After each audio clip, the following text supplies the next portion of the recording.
Hello everyone, it's Taylor Western with Speech Eats. It is Thursday night, which means it's the end of the week and we have lots of leftovers that we got to get through. And what I like to suggest is do a nacho. You can reuse a lot of the meats that you used earlier in the week that tend to go bad by Friday, because Friday we like to go on date night. So yesterday I made a video on how to make a Cuban pork sandwich super easy in the crock pot, and we had a ton of meat. And then earlier in the week, I also made another crock pot meal, which was just a chicken and bean, Mexican chicken bean taco filling. So I thought I'm just gonna use all that and put it in a nacho. So I got my Kirkland chips right here, and we're just gonna spread these right onto our pan. Let's see. Now, if you didn't do taco meat, that's fine. If you just decided, last night we just made, we did a roast chicken, or even if you did like barbecue pulled pork, you can put that into a barbecue pulled pork nacho. Or I've even done Italian nachos if you wanted to do some mozzarella cheese. I've seen it where people have done like an Asian nacho and you did wonton chips. What's great about this is that your kids can get chances to do a family style meal, which is fantastic because you're self-serving and giving kids that autonomy, that way to choose what chip they want. And when they see everyone else serving from the same plate, they're more likely to try it. Nachos are also great because kids can help make them. So I have some chicken and corn, Mexican street corn that I made earlier this week. So I'm gonna pour that on. So I'll show you. So I got my chicken and my corn, and I figured, you know what, we gotta use this up. And so this is what I like to do on Thursday nights. Thursday nights are usually my super easy night. We usually do a meal that I usually plan for about 4 meals throughout the week, and that 4th meal tends to be, this can carry over. So 4 to 5 meals. I usually do like a Euro meat or a ravioli. I usually have meals in the freezer already, so if we decide not to be lazy and pick out takeout one night, we already have a meal ready to go. And then my other big thing is seeing what I have in the fridge and then just throwing it on a plate.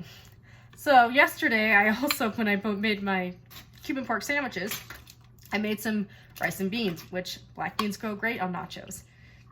And this was a really simple thing to put as a side with my Cuban pork sandwiches. All I did was take a can of beans, and then I kind of cheat. What I do is I take the frozen rice from Trader Joe's, or I make a huge batch on Sunday and have it for the week. And all I did was just mix it with the beans. I took some pineapple, and then I took some of the pork as well. It's really flavored the meat. Just got some Mexican shredded cheese right here. And then I went to the farmer's market and I have some jalapenos. Obviously, if you have younger kids, I leave these off, and now where I put them on part of the nacho. It's also just great for, when football season starts. If it starts, this is a great way to do that. So I put my chicken and my beans on the first layer. Layer it, and then I also have some pickled jalapenos because I like the pickled part. So far we have our beans and our rice. I took my Mexican street corn that I had already in the fridge that I made a couple days ago, my chicken mixture, and now my carnitas, or my pork meat, and it's delicious. You should check out the video. It's super easy. I literally went and got pork tenderloin that was on sale. I typically do a pork butt, but because that was what was on sale that week, and I wanted it to be an easy weeknight dish, it was like buy one, get one free at Fred Meyer.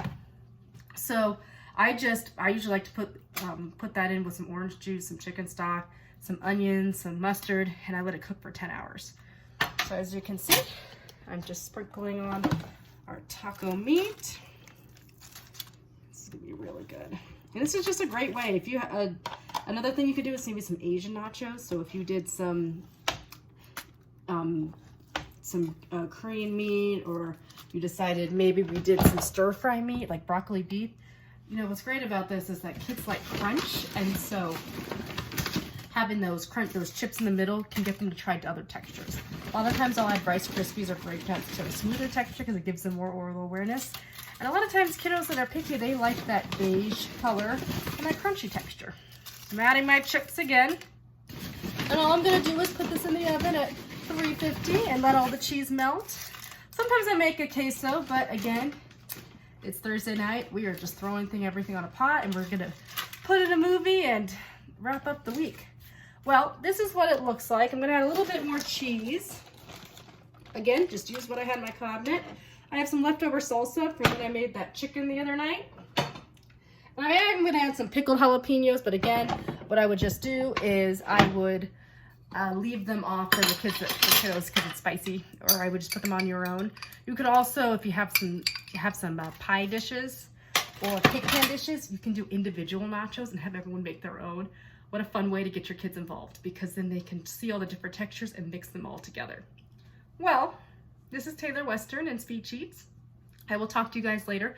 Follow me on Instagram. I post recipes throughout the week and how to get your kids involved. Nachos are a great way. They can take turns putting the chips in, describe the taste that they see. Is it spicy? Is it sweet? Is it salty?